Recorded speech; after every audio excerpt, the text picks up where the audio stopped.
한 주간의 상황 정리해보죠. 이코노미스트 김한진 박사 모셔봅니다. 박사님 안녕하세요. 네, 안녕하세요. 네, 제가 지금 잠시 정리를 해드렸는데 갑자기는 아닌 것 같고요. 지난주에도 뭐 소비가 좀 안 좋게 나오면서 다음 주에 월마트 실적 좀 봐야 되겠다 했었는데 가이던스가 좀 안 좋게 나오면서요.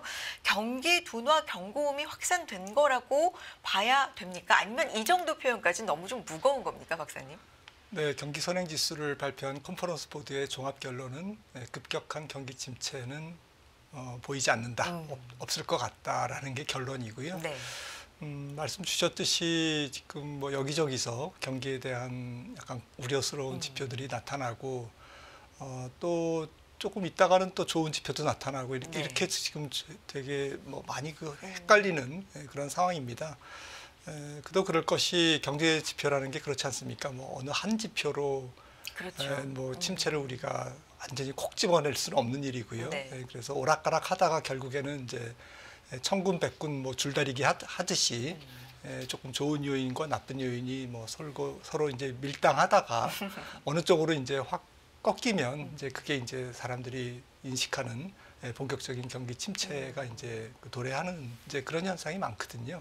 그래서 경제 지표가 너무 많기 때문에 지금은 한 5대5로 팽팽하게 지금 맞서고 있는 상태다.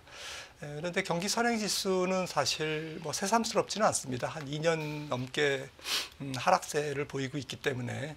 그런데 다만 지금 경기 선행지수 말씀 주셨듯이 누적 6개월이 마이너스 0.9 그리고 이제 월마트 실적 이게 이제 가이던스가 조금 안 좋습니다. 지금 작년 1분기 실적은 괜찮은데 그래서 한 5% 중반의 성장을 예상했는데 지금 뭐 월가 예상보다도 조금 낮은 월가 예상이 한 3%대였거든요. 그것보다 낮은 가이던스를 제시하는 바람에 어젯밤에 이제 뭐 소매주 또 은행주 이런 경기 관련주들이 조금 약하게 빠졌습니다. 전반적으로 총평을 하자면 미국 경기는 서서히 조금 과열 국면에서 정상화되고 있고 이 시기를 지나면 아마도 올 하반기부터는 우리가 생각하는 것보다는 성장률이 굉장히 낮게 나올 가능성이 높다라고 생각을 합니다. 전반적으로 그러니까 지표들은 워낙에 많고, 사실 물가 관련 지표만 해도 굉장히 많고, 뭐 고용 관련된 것도 상당히 많기 때문에 하나하나 나올 때마다 해석이 좀 달리 될 수는 있지만 전반적으로 보면 한 방향으로는 가지 않고 좀 혼재돼서 나오고 있다라는 게 지금의 상황이네요. 네, 맞습니다. 그리고 1월은 뭐 CPI도 그랬습니다만은 약간 계절성이 있거든요. 또 한파. 그리고 이제 LA 산불 이런 것도 아마 소매 판매라든지 뭐 여러 가지 경기 지표에 지금 녹아 있을 거고요. 물가 자체도 뭐 상당히 그 소음적인 요소, 일시적인 계절성이 이제 가미됐듯이 성장과 관련된 경제 지표, 실물 지표도 마찬가지로 1월 지표는 조금 소음거리가 많다 이렇게 해석을 할 수 있습니다. 그렇군요. 그러면 약간 5대5 정도면 이게 여기에서 서로 팽팽하면 어느 쪽으로 확 이렇게 힘이 갑자기 쏠리게 되면 시장의 충격이 그쪽으로 이제는 조금 더 미치게 되는 건데 아직까지는 좀 팽팽한 상황이라고 봐야 되는 거예요, 박사님? 네, 우리가 경제 지표를 다 일일이 꼼꼼하게 나열해가지고 다 펼쳐놓고 그래서 경기는 이제 침체로 가는구나 이렇게 예상은 못합니다. 그렇죠. 아마 어느 전문가도 못하고요. 뭐 엠버라는 뭐 권위 있는 미국 경기 지표의 이제 그 경기를 이제 침체냐 아니냐를 판단하는 뭐 전미 경제 학회도 수개월 후에 이제 사후적으로 경기 침체를 이제 규정하듯이 우리는 이제 경제 지표를 통해서 혹은 주가를 통해서 경기를 조금 엿보는 그런 자세가 필요한데요. 가장 중요한 게 10년물 금리일 겁니다. 10년물 금리가 뭐 지금은 뭐 스콧 베센트가 뭐 장기물 많이 발행하지 않겠다라고 해서 어젯밤에 조금 더 3bp 정도 밀렸지만 이런 것들이 이제 계속 지속되면 그러니까 장기 금리가 생각보다는 계속 밀려 내려간다든지 이러면 우리가 환호할 게 아니고 경기 지표가 조금 더 우리가 생각하는 것보다 식는구나, 식고 있구나라는 것을 감지해야 될 것 같고요. 그러니까 결코 장기 금리가 내려가는 것을 좋아할 거리는 아닌 거죠. 그래서 올라가는 것도 불편하지만 증시에는 급격하게 내려가는 것도 경기 침체 예고라는 측면에서는 우리가 조금 주의 깊게 볼 필요가 있는 거고.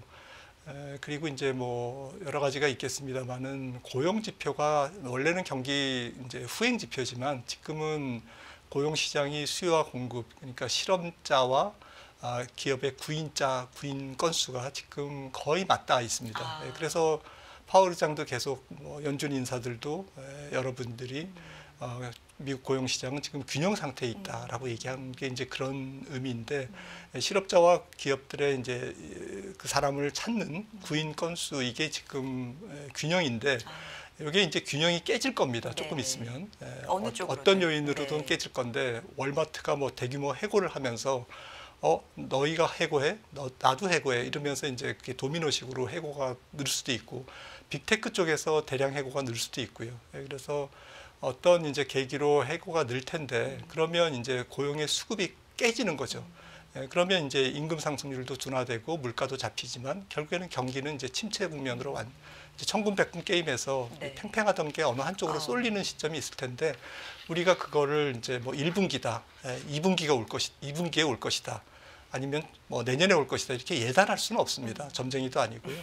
그래서 지금은 팽팽한 상태고, 지금 컨퍼런스 보드가 얘기했듯이 지금은 급격한 경기 침체가 당장 오는 것은 아니다. 이건 이제 팩트로 정리를 하고요. 그 다음에 언제 올 거냐라는 부분은 이제 들어오는 데이터에 따라서 판단해야 될 텐데, 제 생각에는 통상 고용의 수요와 공급이 이렇게 팽팽한 상태에서 경기 침체로 기우는 데는 한 6개월 정도 이상 걸립니다. 그래서 아마 하반기 언저리에 이런 고용 시장에서의 균열이 나타나면서 우리가 모든 경기 지표에서 완연하게 이제 경기가 약간 침체 국면으로 가고 있구나를 이제 감지할 수 있을 것이라고 생각을 합니다. 지금은 혼재도 있지만 이게 어느 쪽으로든 힘의 균형이 좀 무너지는 때, 그런 때는 통상은 한 6개월 뒤에 흐름을 좀 봐야 되겠다라는 말씀이신데, 월마트 실적도 사실 실적은 잘 나왔는데 이제 가이던스를 발표하고 그 후에 설명하는 과정에서 좀 불확실성이라는 단어가 상당히 좀 많이 나왔거든요. 그러니까 경기에 대해서 전반적으로 좀 관세도 그렇고 불확실한 부분들이 좀 많다라는 심리가 퍼져 있는 건지요. 관세도 연관지어서 좀 봐야 될까요? 맞습니다. 당연히 기업들이 뭐 살아있는 그런 생물이기 때문에 이렇게 관세가 이렇게 뭐 폭탄식으로 이렇게 계속 나오면 제가 CEO라도 지금은 조금 잠잠히 있어라. 뭐 투자하려고 하는 것도 계획도 조금은 이제 지켜보고 하자. 과연 뭐 트럼프식 관세가 미국 경제, 미국 기업들에게 마냥 좋은 거냐라는 부분에 대해서는 지금 우려 섞인 목소리가 계속 나오고 있습니다. 결국에는 미국이 그 부메랑을 입을 것이다, 언젠가는. 중국의 애플이, 테슬라가 수출이 안 되고, 그리고 공급망이 좀 균열이 생겨서 생산 차질이 일어나고, 그리고 많은 국제 기업들이 미국 땅에다가 공장을 짓는 것은 좋지만 그게 뭐 여러 가지 또 부작용을 낳을 수 있는 거고요. 그래서 큰 그림에서는 결국에 미국의 부가가치가 조금 더 증가하는 쪽으로, 그러니까 혹은 교역국의 부가 미국으로 이전하는 쪽으로 이런 경제적인 효과가 있는 것은 사실입니다. 그래서 미국 지금 트럼프가 추진하는 여러 가지 관세 정책이 결국에는 이웃나라 거지 만들기, 이웃나라의 부를 빼앗아 오는 트럼프는 다른 나라가 미국의 부를 약탈하고 있다라고 얘기하지만, 제가 볼 때는 뭐 지금 미국이 다른 나라 부를 약탈하고 있는 거거든요. 이러한 약탈 행위가 계속될 경우에 결국에는 미국 경제 자체가 혹은 미국 기업이 조금 무사할 거냐라는 것은 누구도 그렇게 보지 않습니다. 결국에는 그 부메랑을 맞을 수밖에 없는 거거든요. 미국 기업들만 해도 전체적으로 S&P 500 기업의 거의 영업이익의 한 40% 이상이 해외에서 발생합니다. 수출로 발생한다는 얘기죠. 그런 측면에서도 결국에는 관세 정책이 조금 더 무르익어 갈수록 미국 기업들이 관세 정책으로 인해서 이익이 훼손되는 이제 그러한 시점이 있을 텐데, 그 시점도 언제냐, 지금이냐, 지금이라고 보지 않습니다. 저는 우려는 있지만 지금이라고 보지 않고 그럼 결국에는 지금 4월 2일 날 뭐 지금 뭐 여러 가지 네. 자동차라든지 뭐 그 상호 관세를 부여하겠다고 했다가 트럼프는 이제 그것을 좀 관세를 조금 빨리 땡겨서 받고 싶어서 네. 3월 달에 이제 하겠다. 반도체도 그렇고 의약품도 그렇고 이제 이렇게 얘기를 하는데 그것은 이제 레토릭에 불과하고요. 4월 달까지 모든 품목에 대해서 그 상호 관세를 부과 못 합니다. 절대로 부과 못할 거라고 봅니다. 그러니까 상징적으로 몇 개를 때리겠죠. 몇 개 국가, 몇 개 품목에 대해서는 때리겠지만 3월 달부터 때리겠지만 전체적으로 거시 경제에 영향을 미치는 것은 저는 빨라야 올 하반기 그것도 이제 가을 무렵일 거고 본격적으로 이제 그게 경제에 조금 주름살을 미치는 것은 부담을 주는 것은 내년일 거다라는 거고요. 그래서 이게 점점 이연될 겁니다. 아마 그 트럼프의 생각보다는 트럼프는 알고 있죠 사실은. 근데 시장의 생각보다는 조금 더 뒤로 미뤄지는 그런 상황에서 본격적인 거시경제의 관세발 조금 악재는 내년이다라고 생각을 하고요. 내년도에 세계 경제가 굉장히 안 좋을 것 같습니다. 네. 그러면 주식시장은 조금 선행하니까 올 중반부터는 내년 경제를 반영하지 않겠습니까? 네. 이게 만약에 사실이라면 그런 측면에서도 아마 하반기 증시가 조금 안 좋지 않을까라고 저는 생각을 하고 있습니다. 올해보다는 본격적인 관세 악재는 내년이라고 네. 보면서 좀 생각을 해야 되겠다. 이 트럼프 대통령이 관세에 대해서 뭐 한 달보다 4월 2일보다 더 일찍 뭐 이렇게 말씀한 부분 지금 해주신 부분에 대해서 조금만 그 멘트 그대로 좀 정리를 해보면 어제 자동차, 반도체, 칩, 의약품 관세를 한 달 내 혹은 그보다 더 일찍 발표할 것이다. 여기에는 목재도 대상으로 고려하고 있다. 이제 이렇게 얘기했고요. 여기에 덧붙여서 박사님, 가족과 근로자, 기업에 대한 세금을 극적으로 인하할 것이다. 또 팁에 대한 세금도 없애고 사회보장과 초과근무에 대한 세금도 없어지길 바란다. 뭐 이런 멘트도 할 거니까 전반적으로 보면 관세는 더 공격적으로 여기서 가지고 온 거 가지고 감세 통해서 돌려주겠다. 이제 이런 거잖아요. 전반적으로 이걸 원하고 있다라고 보면 되는 겁니까? 아니면 일각에서는 계속 아니야 협상용이야 이런 얘기가 나오잖아요. 어디에 초점을 맞춰야 되는지 모르겠어요. 트럼프가 네. 발언한 것 그대로 되지는 않겠지만 전체적인 구도는 어제 발언이 맞는 것 같고요. 그래서 미국 세금은 깎아주고 그 관세는 공백을 더, 관세를 좀 걷어들여서 네. 말씀드렸듯이 다른 나라로부터 부를 이전시키는 그러한 것을 분명한 목표로 삼고 있는 것은 맞고요.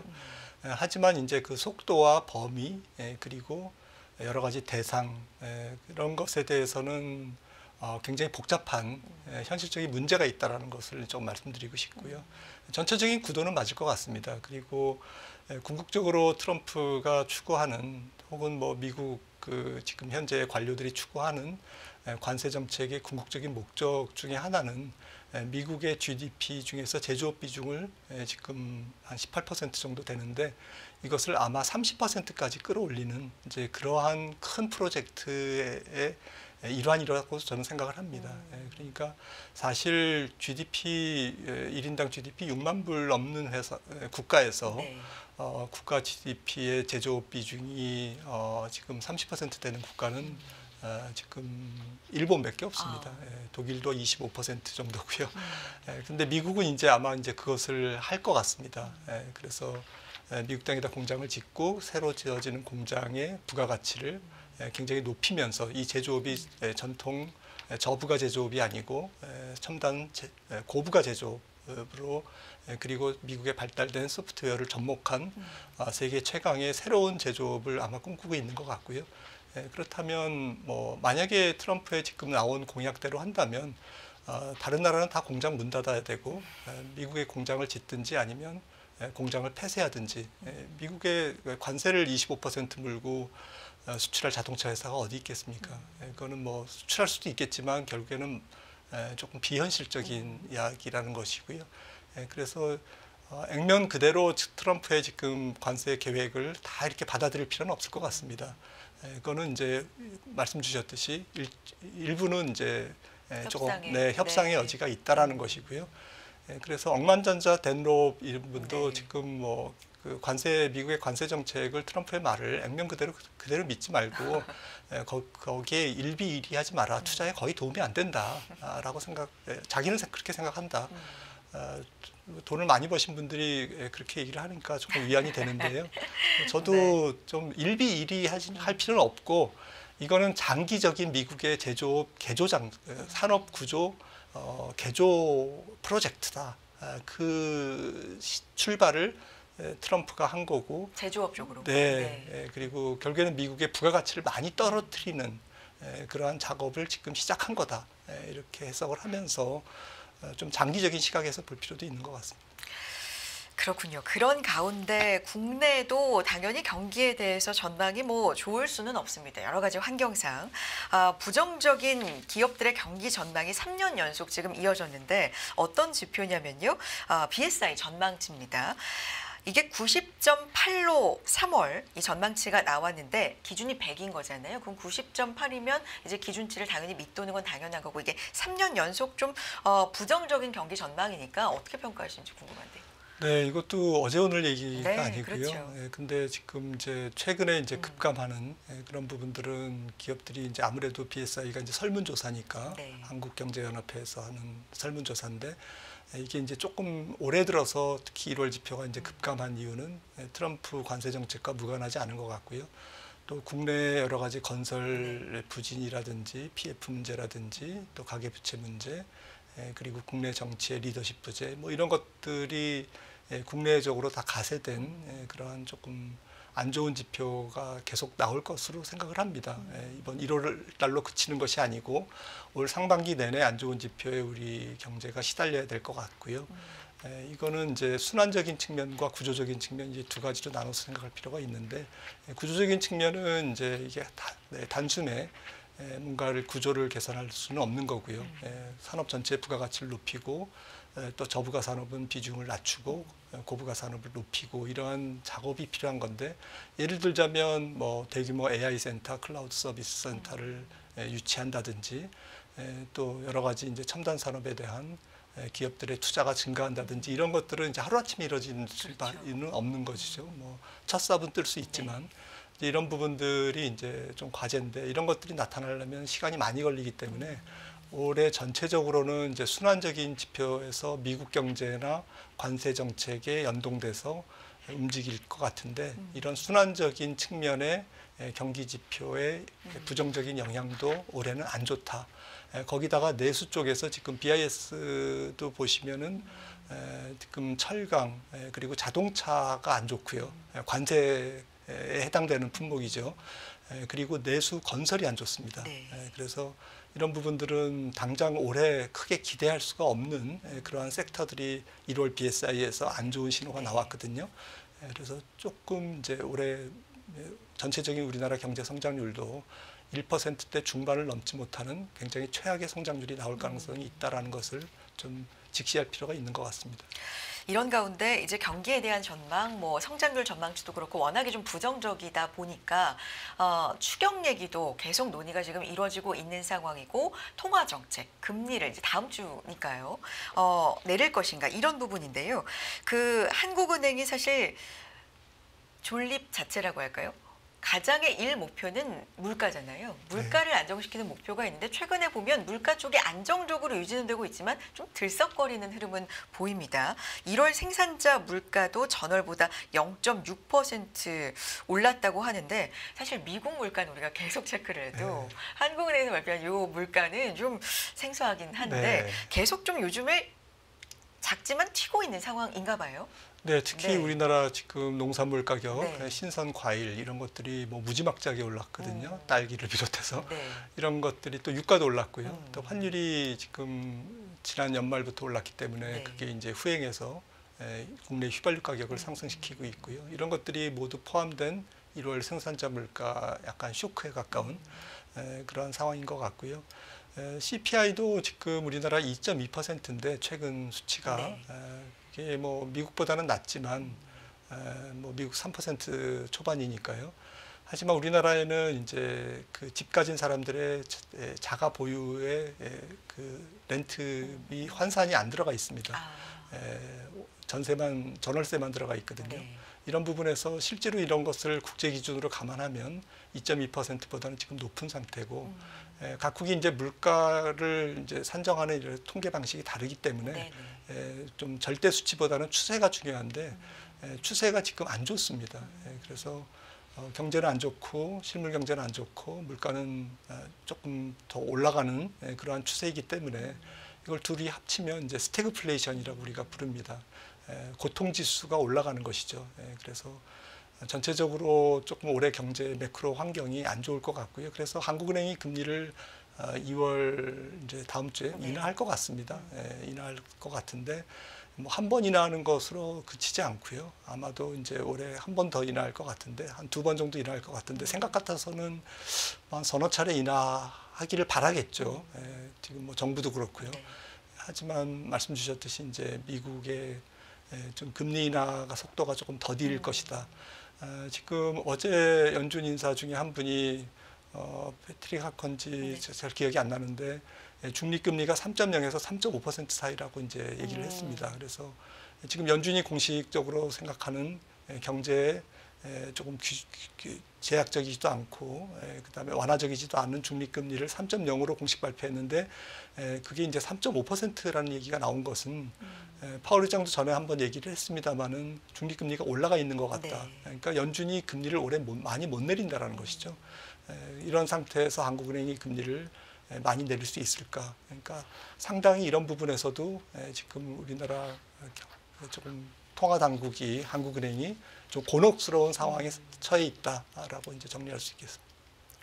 중립금리는 아무도 계산할 수 없고 이건 아무도 모른다라고 계속해서 얘기해왔는데 어쨌든 최근에 여러 인사들 뭐 파월 의장을 비롯해서 보면 올라가 있다라는 게 좀 중론인가라는 생각이 들기도 하고 이거는 당연히 기준금리를 좀 더 신중하게 내리게 할 것이다. 이렇게 귀결이 되네요. 네, 맞습니다.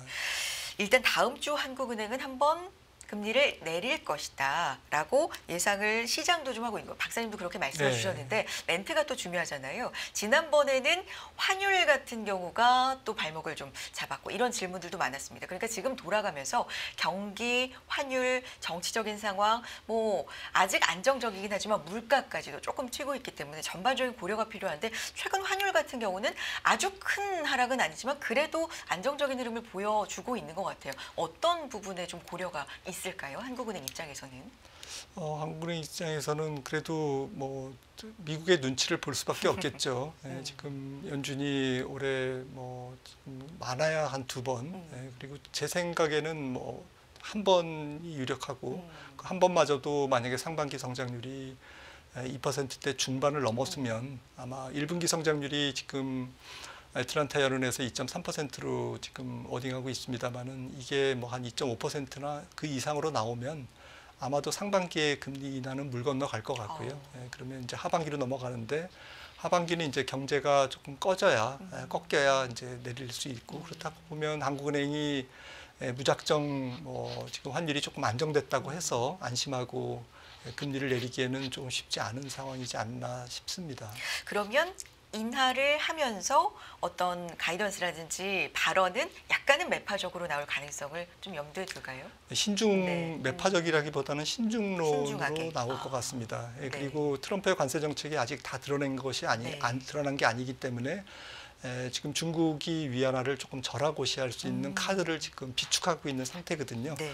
중국이 만약에 트럼프의 관세가 조금 급격하게 대중 관세가 조금 계속 발효된다면 지금 뭐 시진핑과 그 트럼프의 이제 뭐 정상회담 얘기도 나오고 있습니다만은 아무튼 이게 그 중국 입장에서는 위안화 절하의 카드를 지금 킵하고 있는 거고요, 보유하고 있는 거고 그런 상황에서 한국은행도 결국에는 위안화가 절하될 경우에 앞으로 하반기에 급격하게 절하될 경우에는 거기에 대한 카드를 마련하고 있어야 되거든요.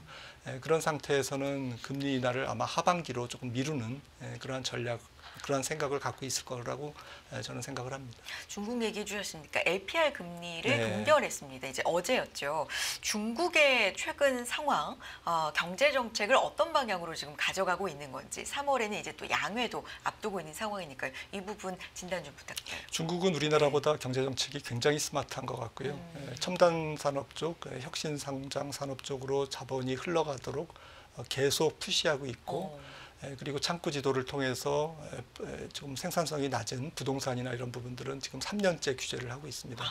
그래서 겉으로는 부동산을 좀 부양하는 것 같이 보이지만 실질적으로는 조금 신용만 할 뿐이지 좀 정책의 방점은 첨단 산업, 그다음에 산업 전체적인 구조 변화 쪽에 방점을 두고 있고요. 최근에 딥시크라든가 AI, 중국 AI, 뭐 항생테크가 나스닥보다 상당히 많이 네, 또 그런 올라가죠. 게 상승률이. 네, 무관하지 않은 것이죠. 아. 그런 게 중국 정부가 굉장히 우리나라보다는 스마트한 좀 길게 내다보고 이러한 그 전체적인 4차 산업혁명에 맞는 정책을 지금 펼치고 있다라고 생각을 해서 좀 부러울 정도고요. 그리고 이렇게 이제 하는 상태에서 중국 경제의 양적 성장률은 올해 아마 예상보다는 낮을 것 같습니다. 그러니까 5% 성장의 달성이 좀 어렵다라는 그런 생각을 하고 있고요. 아마 뭐 중국 공산당도 그걸 잘 알고 있을 겁니다. 지금은 고난의 시기고 준비의 시기다. 그리고 결국에는 미국을 이기기 위해서는 그런 딥시크 같은 제2의 어떤 혁신 성장 산업들이 계속 나와야 된다라는 것을 너무나 잘 알고 있기 때문에 이런 부분에 계속 드라이브를 걸 것 같고, 그런 측면에서는 투자자 입장에서는 중국의 조금 뭐 빅테크 주식들을 계속 눈여겨 보시는 것은 좋을 것 같습니다. 최근에 M7을 뭐 위협하는 테리픽 10 이래서 중국의 뭐 기술주가 또 주목을 받고 있는 상황인데 최근에 시진핑 주석이 이제 AI 관련된 기업도 그렇고 중국 테크 기업들, 뭐 수장들 모아가지고 간담회도 했잖아요. 이런 것도 하나의 큰 변화로 맞습니다. 봐야 되겠네요. 네, 지금은 뭐 일단 살고 봐야 되니까 정말 일단 기업 규제보다는 첨단 산업에 대해서 힘을 실어주는 정책을 계속 펼칠 것 같습니다. 올해는. 양회도 있고 사실 어제 우리 시장에 좀 하락을 했습니다만 전체적으로 지수는 하락했습니다만 굉장히 크게 영향을 미쳤던 이슈 중에 하나가 한알령 해제 기대감이었거든요. 전반적으로 좀 경제 정책이나 대외적인 정책에도 좀 변화가 감지되고 있는 건가 싶기도 하고요. 네, 아마 겉으로는 의연한 척하면서 그러면서 대외적으로는 조금 유화 제스처를 표하고 그리고 미국과는 좀 협상을 지금 계속 추진하는 그러한 양공 작전을 펼칠 거라고 생각을 하고요. 일례로 지금 미국이 중국에 때린 관세 규모는 5,600억 달러 정도인데 지금 중국이 미국에 때린 수입품에 대한 관세는 거의 200억 달러밖에 안 되거든요.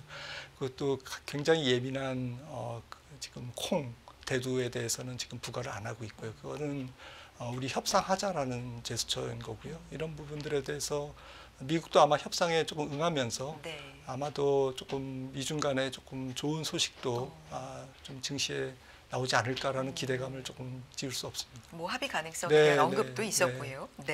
중국 얘기해 주셨으니까 엔화 얘기 좀 여쭤보고 싶은데 박사님, 달러엔이 150엔 밑으로 이제 내려가는데 올해 들어서는 처음 있는 일이고 사실 한동안은 방향성이 엔저 얘기만 했었는데 이제 방향성 자체가 좀 달라진 건지 이런 점도 엔화 어떻게 보고 계시는 거예요? 달러를 기준으로 말씀드리면 달러는 이제 고공에서 박스권에서 왔다 갔다 한다라고 저는 생각을 하고 있고 마찬가지로 N달러나 원달러도 박스권에서 왔다 갔다 하는 거지 이게 추세적으로 뭔가 큰 변화를 일으키는 일으킬 뭐 근원적인 펀더멘탈 요인이나 그러한 뭐 트리거는 없다라고 저는 생각을 합니다. 관세 정책이 어쨌거나 뭐 계속 진행될 거고요. 그리고 올해보다는 내년도에 세계 경제가 안 좋을 거고요. 그런 측면에서는 달러가 본격적으로 약세를 가고 그러면서 추세적인 어떤 환율 시장에 큰 변화가 일어날 것이다라고 생각하는 것은 너무 성급하다. 경제는 트럼프 4년을 놓고 보면 올해 미국 경제 성장률이 가장 높은 트럼프 집권 4년 중에 제일 높은 해고 내년도에 마찬가지로 전 세계적인 기업들의 컨디션이나 혹은 뭐 경제가 조금 안 좋아지면서 생기는 또 부채가 많이 쌓여 있고 약간은 뭐 다른 나라들이 겪는 고통 중에 하나가 좀 딜레버리징의 텐트럼이거든요. 빚을 못 갚는 기업들과 좀 국가들이 많이 늘어날 수 네. 있다라는 것이 또 달러 강세 요인이고요. 그런 측면에서는 추세적으로 저 멀리 달러 약세가 있는 것이 아니라 오히려 강세가 도사리고 있다라고 네. 저희는 생각하고 있기 때문에 박스권일 뿐이다라고 생각을 합니다. 이게 박스권에서 움직이는 거일 뿐이지 추세를 아직 네. 논하기에는 좀 이른 감이 있다. 미국의 성장률은 트럼프 계속 2년차, 3년차 거치면서 낮아질 것이 좀 자명해 보인다. 네. 라는 의견이시고요. 알겠습니다. 마무리를 서서히 해야 될 시점인데 박사님 다음 주 이제 나오실 때까지 어떤 점을 우리는 좀 보면서 갈까요? 계속해서 트럼프 입만 좀 봐야 될까요? 네, 그 우리나라 시장이 좀 최근에 이제 약진을 해서 맞아요. 조금 마음이 좀 푸근한데 또 어제는 또 밀렸죠. 네네. 그런 측면에서는 우리 국내 시장이 아무래도 조금 기술적인 조정을 보이면서 트럼프 관세 뉴스에 조금 일비일비하는 계속 그런 변동성을 예상을 할 수밖에 없는 그런 한 주가 될 것 같고요. 미국에서 들려오는 소식들이 아마 굉장히 많을 겁니다. 네. 너무 귀담아 듣지는 댄롭의 좋은 대로 너무 거기에 일비일비할 필요는 없다. 트럼프가 제시한 관세 정책을 다 만약에 액면 그대로 미국이 시행한다면 전 세계 경제는 무너진다. 그럴 리가 없다. 미국도 무너진다.